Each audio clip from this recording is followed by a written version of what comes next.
ETV भारतमध्ये आपलं स्वागत. आपण पाहत आहात न्यूज टाइम. संजय राऊतांच्या आव्हानानंतर देवेंद्र फडणवीसांनी शेअर केला कार सेवेचा फोटो. नागपूरहून कार सेवकांसोबत अयोध्येला जात असल्याचा दावा. म्हणाले, मी मूर्ख लोकांना उत्तर देत नाही, माझ्या आनंदासाठी फोटो शेअर केला. 22 जानेवारीची सुट्टी रद्द करण्याची याचिका मुंबई उच्च न्यायालयानं फेटाळली. जनहित याचिकेचा वापर केवळ प्रसिद्धीसाठी होऊ नये, न्यायालयानं फटकारलं.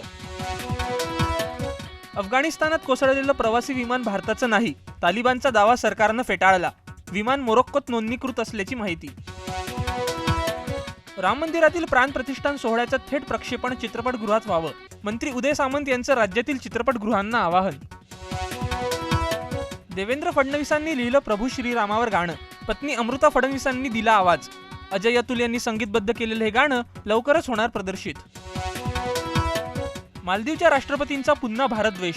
ब्रेन स्ट्रोक झालेल्या मुलाला भारताच्या चॉपरनं एअरलिफ्टची परवानगी नाकारली. वेळेवर उपचार न मिळाल्यानं 14 वर्षीय मुलाचा दुर्दैवी मृत्यू. जालन्यात वाळू माफियांनी केली तलाठ्याची धुलाई. नदीपात्रात वाळूचा अवैध उपसा करताना पाहिल्यानंतर माफियांचा तलाठ्यावर हल्ला. बदनापूर पोलीस ठाण्यात गुन्हा दाखल. टेनिसपटू सानिया मिर्झानं पती शोएब मलिक सोबत घटस्फोटाची पुष्टी केली. शोएब मलिकनं अभिनेत्री सना जावेद सोबतच्या लग्नाचा फोटो सोशल मीडियावर केला होता शेअर. भारत विरुद्ध इंग्लंड लायन्स सामन्यात केएस भरतचं शानदार शतक. धनुष्यबाणाचं सेलिब्रेशन करत प्रभू श्रीरामाला शतक समर्पित. अभिनेत्री रश्मिका मंदनानंतर नोरा फतेह देखील डीपफेकची शिकार. शेअर केला स्वतःचा डीपफेक व्हिडिओ. क्लोथिंग ब्रँडनं जाहिरातीसाठी केला नोराच्या फोटोचा गैरवापर.